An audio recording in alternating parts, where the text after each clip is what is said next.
Good morning and good afternoon. Welcome to the Weekend Wellness Hour. I'm very excited to have Julie Latz joining us today.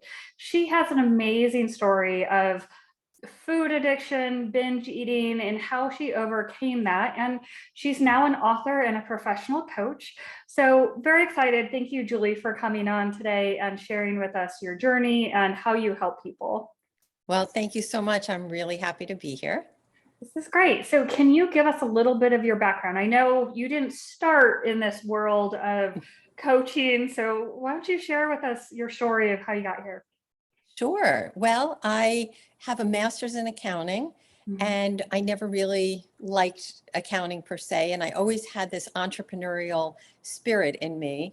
And so after having children, I started to do some businesses for myself, like a video advertising business. And I just had this bug that I liked the idea of working for myself. And so one thing led to another, and other businesses were good in my mind, but they weren't significant in my heart. Mhm. And when I finally, which I know we'll get into, got myself out of the crazy lifestyle I was living as a food addict and a binge eater, then I knew that I found my entrepreneurial niche was to Oh, really help people so they wouldn't have to suffer, oh, just that's like I great. was. Yeah. So, do you know kind of now looking back what kind of got you onto that binge eating route and why? I mean, you had it for 45 years, you kind of mentioned. That's a long time. Can you piece that part together?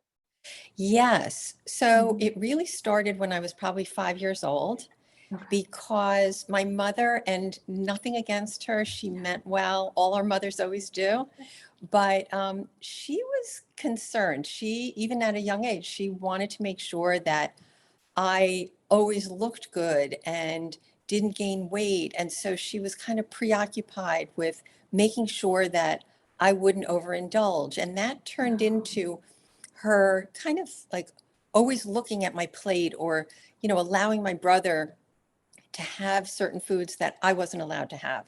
So when he could eat ice cream or cookies, like I wasn't allowed to, because I guess in her mind, she wanted me to grow up and be able to get married and look good. And, I think it was something from that era, the Mhm. image. Yeah. And so that is actually what I believe kicked off my eating disorder, because I was given very mixed messages about food and weight and the importance. So when I was told you can't have this, or that's too big of a portion, that didn't feel so good, you know? So what I started to do is I would hide food and sneak food and eat what I wanted in private, since I wasn't allowed to. And that's what really got this started. And it became my way of self-soothing when I was either triggered by someone or something. And it became a habit and a pattern.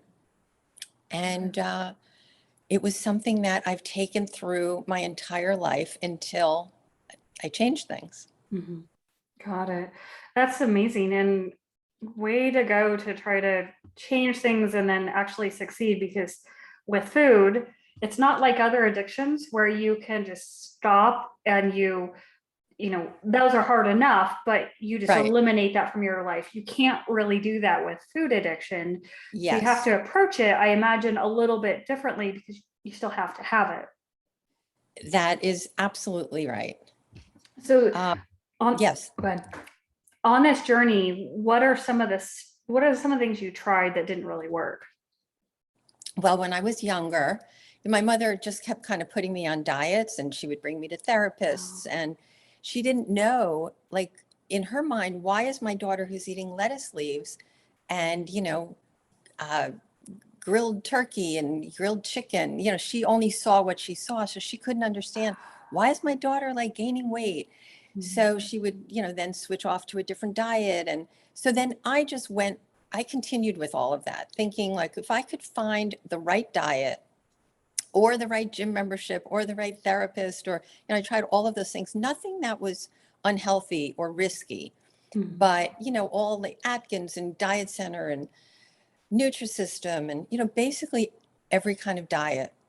And what they all led to was deprivation. And at first they were exciting because I thought, okay, I'm willing to follow this. This sounds good. Or even like Atkins, where you can eat all this meat and, things which at this point in my life, I'm vegan. So when I think back to that, it's a very different life. But just going from diet to diet, the common denominator was always deprivation. And the more deprived you are, the more you can't take it. I mean, we are a pleasure seeking species.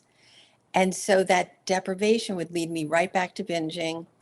And, I used to be able to eat so much that I could gain 9 pounds in 3 days if I was really like going for it.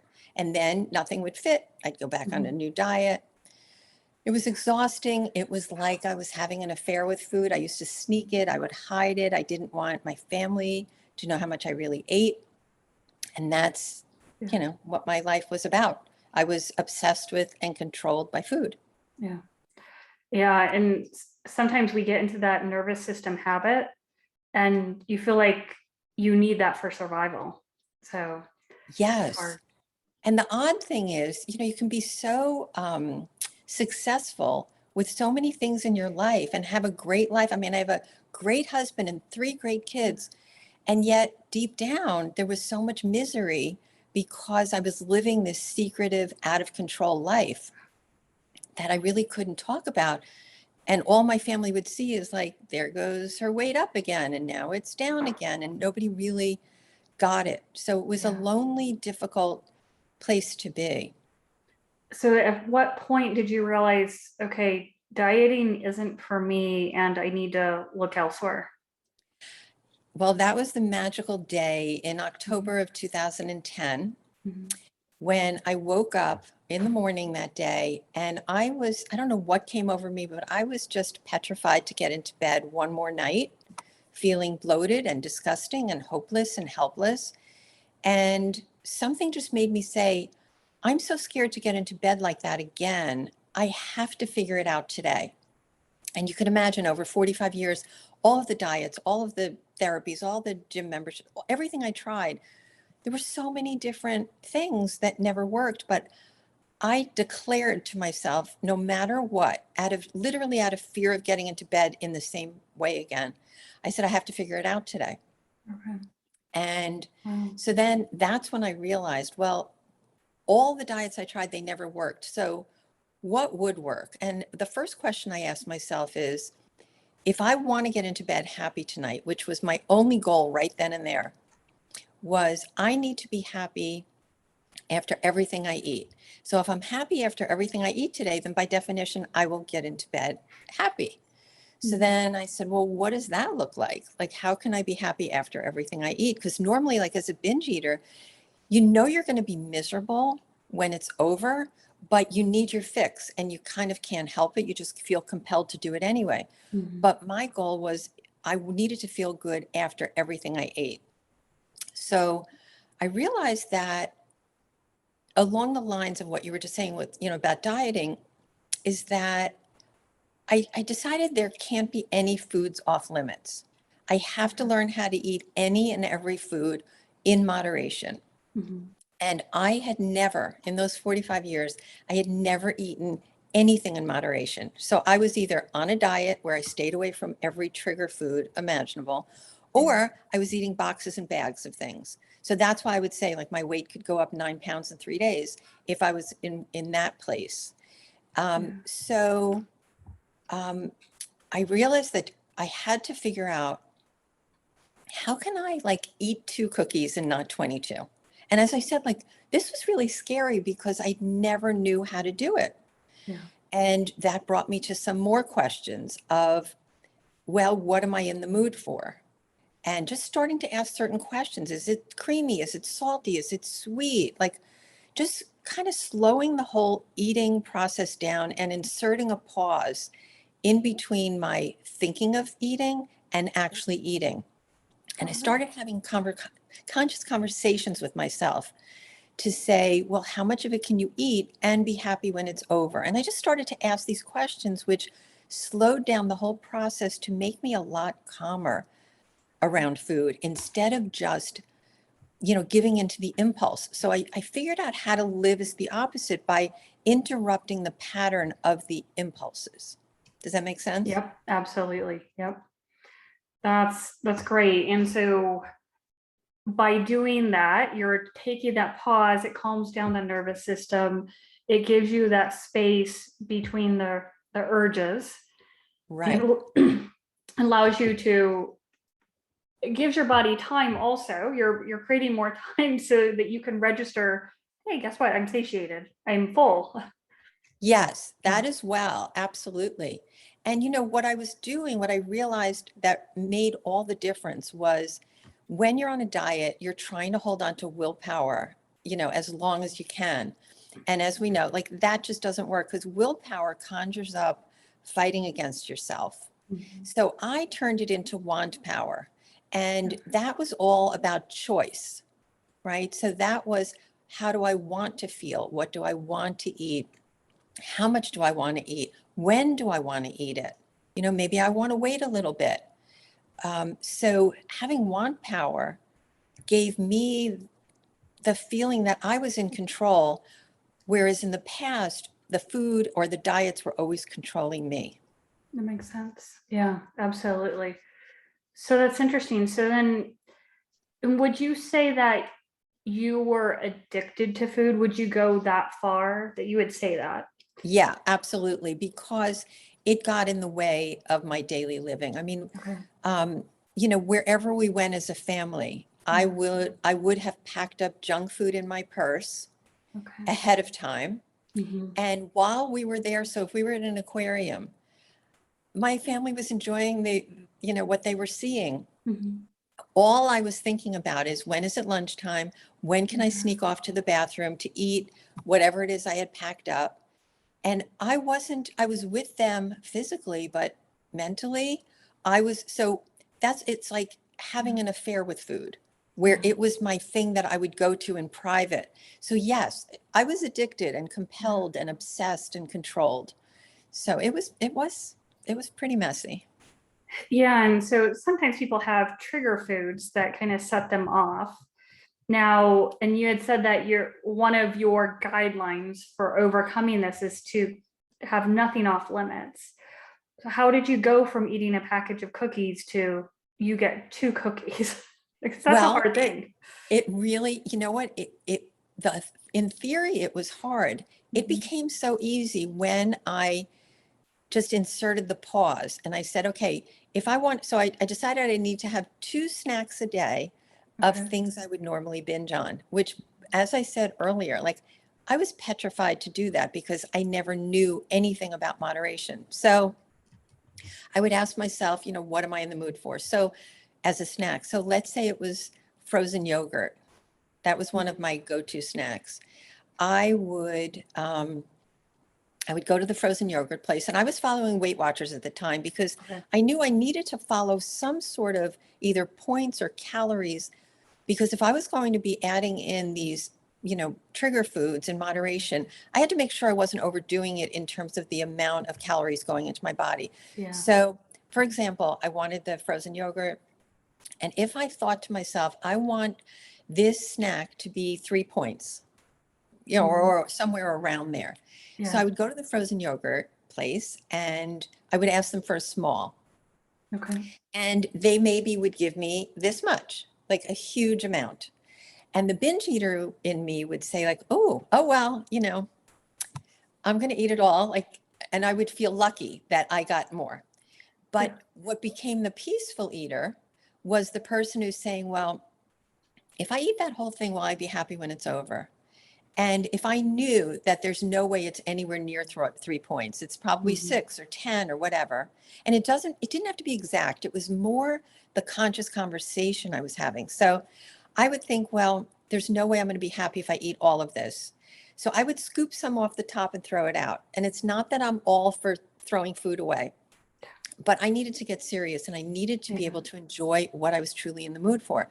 So I would scoop some off and mindfully eat the rest of it. And when I say mindfully, I mean what I call being awake at the plate, where I'm paying attention to the creaminess, the chocolate of it, the temperature of it, to really experience it. Because when we are doing something else, scrolling the internet, we're on our phone, we're watching TV, whatever it is, if you're eating it and you're not paying attention to it, then when you're done, you say, okay, now what can I eat? Because you didn't have the satisfaction. So I was like one with the frozen yogurt. Or if it was M&Ms, I used to eat M&Ms by the handful. Mhm. But if I thought, well, I want a certain amount of points or calories or whatever you want to call it, then I would say, how many of these can I eat and be happy when it's over? So if it were M&Ms, maybe the answer was 10. So I Okay. would take one at a time, suck on it until it disintegrated. And Mhm. then I would go on to the second one and pay Mhm. attention to that. And when I was done with 10 of those, I Yeah. was like good to go. Like I had Yeah. had a whole lot of fun there. Yeah. So, Yeah. And that takes a lot more time, which that's beneficial too, just in yes. general too. Yes. And I noticed that like scooping off the frozen yogurt or taking the 10 and paying attention to them, once I saw I could do that, Mhm. which I never thought was possible, that was the turning point. And that literally happened inside of a day, where because I was then proving to myself, wait a minute, I can actually be the opposite of a binge eater and a person who's compelled and obsessed and all that.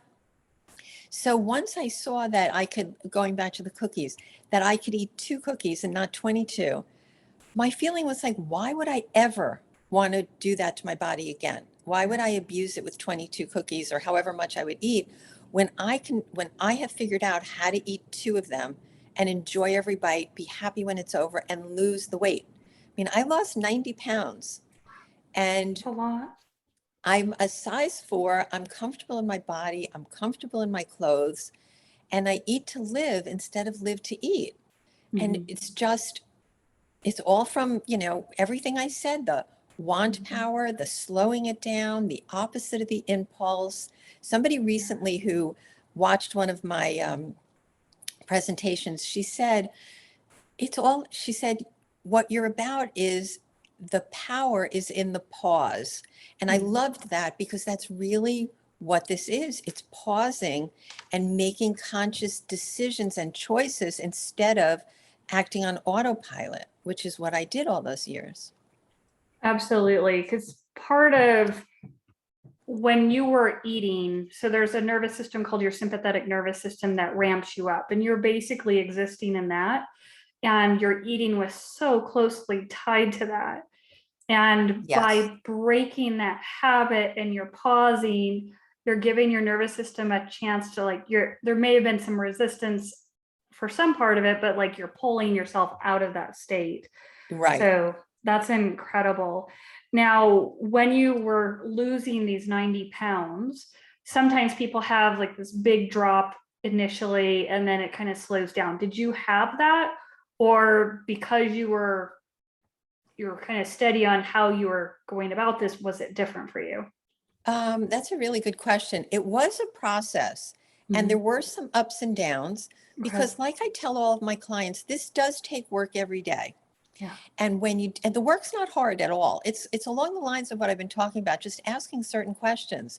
Mhm. Um, so for the most part, I did the work. There were periods when I got lazy or I didn't feel like doing it, and I would backslide a little bit. But I Mhm. never, once I figured out this process, I never went back to binging Okay. ever. So it was never that kind of backslide. It was more like, wait a minute, I'm up 3 pounds, got to get serious again. Yeah. So it took, quite a while for 90 pounds to come off, Mhm. but Yeah. it wasn't a tough process Yeah. because emotionally I was so much calmer and I finally had built trust in myself around food, whereas Mhm. I never trusted myself around it before. Yeah. Now, in your scenario, your habits around eating really surfaced from how your mom thought about eating and appearance and that.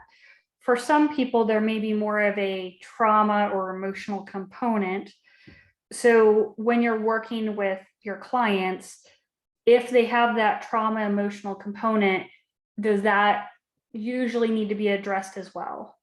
Well, I hear what you're saying, that like my thing was different, but to me, the way I grew up was traumatic. To Yeah. be afraid of my mother, to be afraid of eating in front of her, to be afraid of being judged. So there was trauma attached to it. But what I've found, and I've, coached many women and some men as well, but Yeah.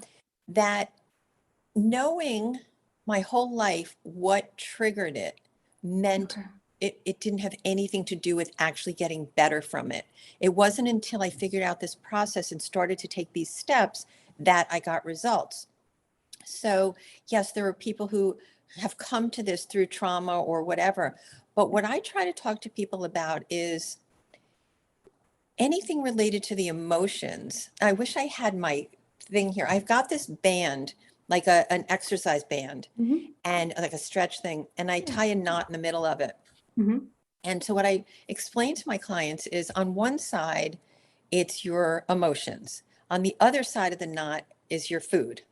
And you're knotted up in the middle of those two things. There's such a knot, whether it's from your trauma or whatever emotionally is triggering you. Mhm. Um, and we're always going to have emotions, good ones, bad ones. So if that knot stays there Mhm. and your emotions and your eating are tied up together, then you can never really break that pattern. So I give people like the visual of cutting that knot to just end up with two lifeless pieces of, whatever, the stretch band Yeah. that Yeah. have nothing to do with each other.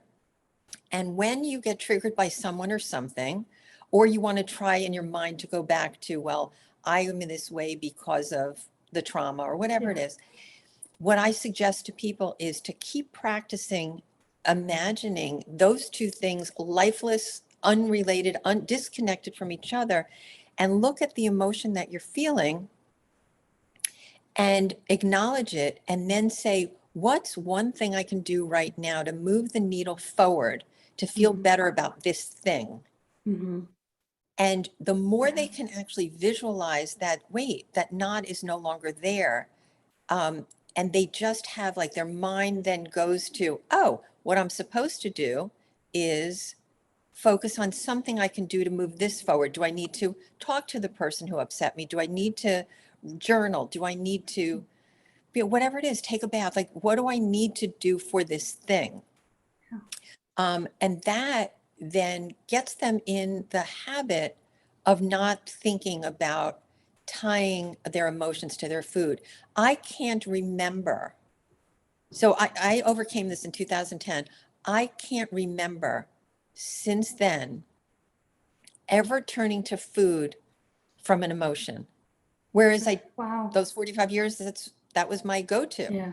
So once I broke that pattern, there's no connection anymore. And Yeah. sometimes clients will ask me, well, can I just have, like, let's say one of my trigger foods to just take the edge off, have it in moderation, like in the Mhm. constructs or the confines Mhm. of the program. Can Right. I, just have some to take the edge off what I'm feeling? And I said, you know what, absolutely, as kind of a bridge to getting there. But you could say to yourself, I'm going to have my, little snack now to take the edge off. But as soon as I'm done with this, what I need to do next is figure out what's the one thing I can do about this thing that's bothering me. And I'm going to focus my effort there. Yeah. So it's not an all or nothing, but the goal Right. is to really cut that knot so that it just doesn't affect you anymore. Yeah, because so many people, and they'll even admit it, stress eating. They get home at the end of the day, they're stressed from work or stressed for what they face at home. And so they'll turn to food or alcohol or snacking Right. late at night. And snacking late at night may not be related to stress, more that oral fixation that people love to have. How do you address that? Or is that just, you just kind of follow the same program, or Well, is there it's anything really, specific? you know what, the good news is the program is simple and it doesn't get any harder. So once somebody, like, put it this way, in answer to your question, Mhm. if somebody wants to be what I call a nibbler, like right Yeah. at night, and they want to sit down with a bag of chips or a bag, whatever, if they're following this program, they're not going to want to eat those if they ask themselves, will I be happy when it's over? Yeah. Because you're not going to be happy if you get into bed feeling disgusting, right? So if Yes. you're following it, and I want to include that I ask people to come up with a short-term, compelling, measurable why, like a Mhm. WHY of Yeah. why they want to do this. So a why that is not good would be, for example, if someone's a size 18 and they want to be a size 4, like, yes, that is something to work towards. But in this case, it's not an effective why, because whether you do the work today or you don't do it, you're not going to be a size 4 tomorrow. Yeah. So I like people to focus on what can they work towards that they really want, that's short term, meaning by tonight or tomorrow morning, that's compelling, something that really matters to them and that's measurable. Mhm. So just as an example, a client of mine used to get panic attacks after she would binge. So that's a pretty compelling reason to want to, not have that.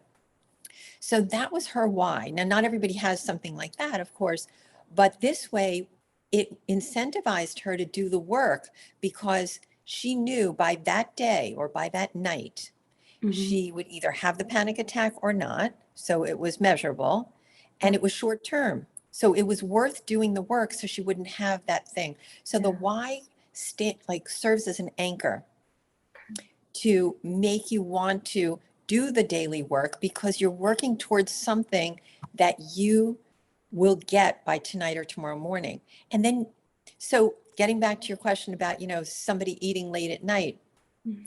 it depends on what their why is. And chances are their why is not going to give them the answer, yes, I'll be happy when it's over. Yeah. Does that make sense? Absolutely. And it's great. Again, you've mentioned this all the way throughout, is the whole idea of questioning yourself.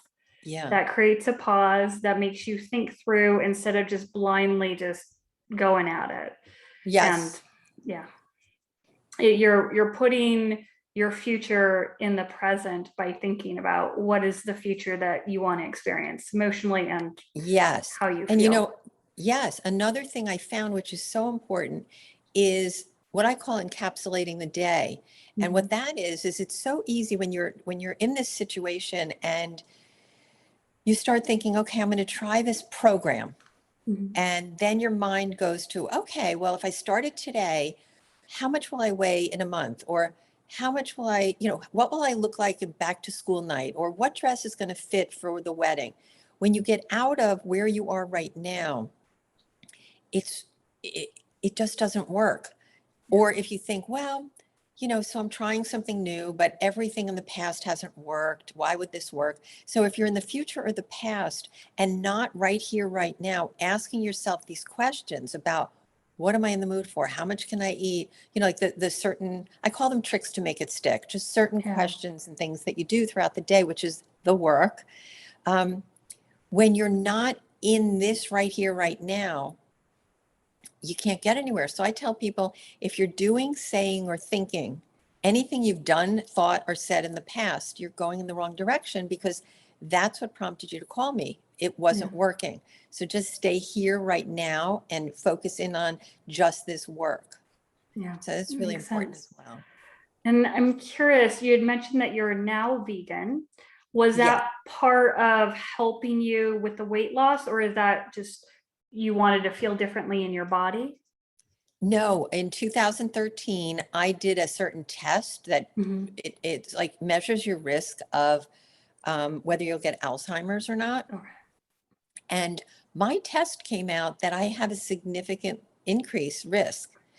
So I thought, well, if Alzheimer's is an inflammatory based disease, one thing I can do is remove all inflammatory foods. Yeah. So that's what I did to, stop having animal protein that has, all kinds of hormones and antibiotics and all kinds of Mhm. things in it. So that's why I became really a whole food plant-based eater. Yeah. But I do work with people at any, with any eating style because Mhm. it's really about breaking the pattern of where they are and incorporating those extra foods in their life so they can stop being on a diet, because if people don't start to eat the 2 foods a day that they would normally binge on, they're really still just on a diet. And I can't help them with that Yeah. because, as we keep saying, like the diets don't work. They have to, so regardless of what eating style they're in, they need to start incorporating those Yeah. along, with my help. You can't Yeah. just send somebody off and say, here, go do this. Yeah. So, yeah. Absolutely. This is great. And now you have a book that kind of goes through some of what we've talked about. Can you tell us a little bit about it? Yes. So, number of years ago, I wrote this book called Stop Binge Eating and Start Living Again. Yeah. And it told my story, and it tells exactly, everything that we're basically talking about. And then I also turned it into an ebook recently. And yeah, so That's yeah. awesome. And go ahead. You were about to say something else. Oh, I was going to say, in that book, are you giving people guidelines and saying, okay, what is the next step you should do to Yeah. help? Is that kind of where it goes? Yes, Okay. it is literally step by step of everything I did. Okay. That's great. The difficulty though is people can read it, but you need hand holding, which Yeah. is why I coach people. And my coaching, it's not like therapy where, you're talking about the past and, oh, my Mhm. mother this and my husband that, or whatever somebody's problems are. It's personalized, action oriented, one-on-one daily coaching. Okay. Because I found when you have an addiction like this, you literally need daily support and accountability. Yeah. So that's what makes this work. Okay. And can you tell us a little bit about your programs? I know you have a couple different packages, Yes. right? Yeah, they're based on budget and Okay. level of support and accountability that someone Mhm. wants. Yeah. So basically, I hold for each program, I have a 1 hour getting started session where we go through all the details of the plan so people know exactly what to do and what the Mhm. work looks like that they need to do. And again, there is work to be done every day. It's not hard work. And when people do it, they do great. When they don't do it, they will backslide. I'm so upfront about that because Yeah. it's like anything. If you stop doing what made you successful, then you won't be. Yeah. So we have a getting started session with each program. And the 4 week program, so I do the getting started on a Sunday Okay. and it's on a Zoom like this. And then starting the very next day, I don't know if you've ever heard of Voxer. Mhm. It's Yeah. it's like a walkie-talkie type of communication tool. Mhm. And it's an app and it's Yeah. free. Yeah. So what we start doing the very next day on that Monday for the 4 week program, and that 4 week program is called the appetizer. So we we start, so they've learned everything on Sunday. On Monday, they start voxing me. It's funny Okay. that that's now a verb. They start voxing me, telling me throughout the day so they can either do it all day long if they want, or they can wait and tell me at the end of the day all of the things that they did. And what I mean about the things they did, it's the work. So it's what they've learned and how did they put it into practice that day? Specifically, what tricks to make it stick did they do? Or did they run into any, issues or challenges? So they vox me, I get the message and I respond to them. And, this goes on Monday through Friday for 4 weeks. And then they can choose afterwards if they want to go on longer. There, other kinds of things. But that's the beginning is people need at least 4 weeks where they get that. And so it's every day. So they really need to commit to reaching out at least once a day to fill me in on what they did. And they will always hear back from me. Okay. So that's that program. And then the 6 week program is a little bit different. It still has that getting started session, Mhm. and it also has the voxing, but the difference is it includes one-on-one, like up to 30-minute calls once a Mhm. week for 6 Okay. weeks. So this could be for somebody who feels they need a little bit more touch point and more hand holding. They may Mhm. want to go deeper into some of their emotional things that I could help them break that down, Yeah. that barrier. So they do that for 6 weeks and we speak on Zoom, once a week. Mhm. in addition to the daily voxing. So either Okay. way, it is Great. daily. You got to show up. You got to tell me what you did, because and I can tell if you're not telling the truth, because it's Yeah. that specific. It's the kind of thing. I went to the frozen yogurt store. I asked for a small. They gave me this. I decided to, like, it's really telling me, Mhm. what did you really do? Yeah. That was the opposite of binge eating. And Yeah. as people start to do these things, then just like me, where I was like, I can eat 2 cookies. Why would I ever want to, eat more than that?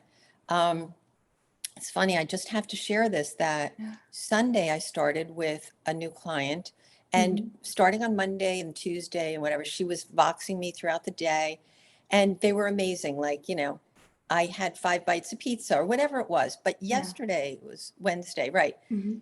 She left me a message that she was triggered by something emotionally, which would always send her to eat food. And she said, like, there was nothing that made me eat. Like, she was shocked. She said, I cannot believe how fast this Oh, has changed my relationship with food.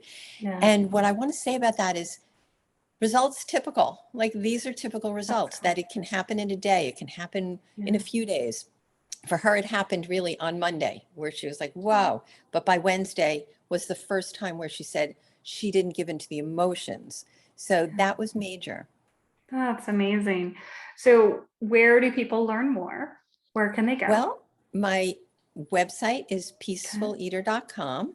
Okay. Okay. And that's the best way. And what? That's the best way to get to learn more and get a hold of you. Yes. Yes, that's where the programs are listed. Okay. And, there's just more information. There are some success stories so people can get an idea of, you know, to how can they get some hope for Yeah. themselves by hearing other people's successes. Yeah. And I also have a free ebook on there. Okay. It's not the one that I was talking about, the Stop Binge Yeah. Eating and Start Living Again, but Mhm. this is 10 tips to stop overeating. So they can Okay. find that on my website. Okay. And I also want to mention something, that anybody who mentions this podcast can Mhm. get a 10% discount. There'll be a promo Okay. code that they Okay. can learn about, that they can get 10% off any Okay. services. And I also, on the Mhm. website, I have a link to my calendar. So if somebody says, I'm not sure if this is for me, I'd like to talk with you, Oh, or I'm not sure which of the 2 programs would suit me better. So there's a link to my calendar where you can just set up a time where we can talk and see if it's a okay. good fit. Okay, that's great. Having that discovery call and to figure out if it's the right program, that's invaluable. And it helps ease people into what you have going on. And it sounds like a very comprehensive program. And I'm glad that you open yourself up to texting through Voxer and really helping people stay accountable. So that's wonderful that you're doing that. Thank you. And I want to say that 15-minute or whatever call Mhm. is free. And I like to tell people, keep your wallet in another room. Like, we don't have to talk about, Yeah. do you need to sign up today? There's no pressure. There's no obligation. We just both need to see, like, are we a good fit to work Mhm. together? Yeah, So just want that's people to great. know that. That's wonderful.